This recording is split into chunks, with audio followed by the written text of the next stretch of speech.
dapat connected siya doon sa mandato ng ahensya.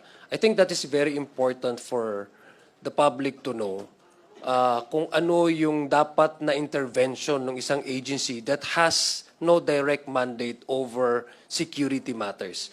In this case, the Office of the Vice President has no direct mandate to intervene in security matters, but she did so by requesting the confidential funds.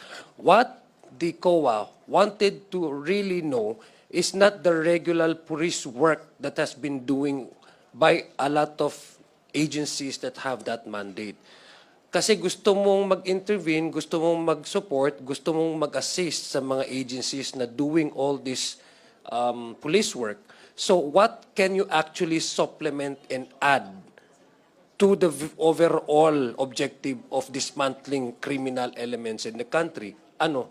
By surveillance of intelligence na ginagawa naman ng other agencies. Kaya nga gustong makita ng COA, ano yung mga nagawa ninyo na outside of the regular police work na po pwedeng sabihin you have successfully implemented this intelligence gathering that would support the already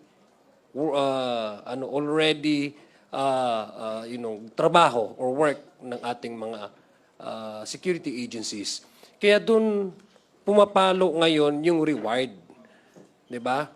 Kasi bakit ka pa magsusupport ng isang agenda na kung ikakapi mo lang, imitate mo lang yung regular police work ng ibang ahensya. Kaya ka nga decididong mag-support ng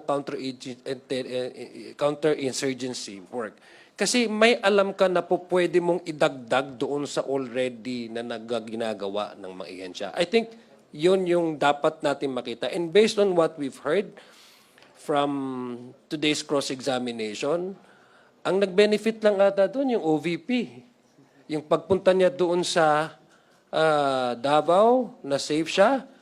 So it actually benefited herself, no, in her office by securing the security of the Vice President. What did the country obtain and gain from that? No? Anong nakuha natin doon as a benefit and as an advantage? So I guess that's the line of distinction na kinakailangan natin malaman. So again, purchase of reward, purchase of reward. Kailangan talaga may success yan eh. Hindi mo lang po pwedeng sabihin na hindi naman nire-require ng COA. But the COA has been consistent. It has been their standard of auditing na rin-require nila sa agency.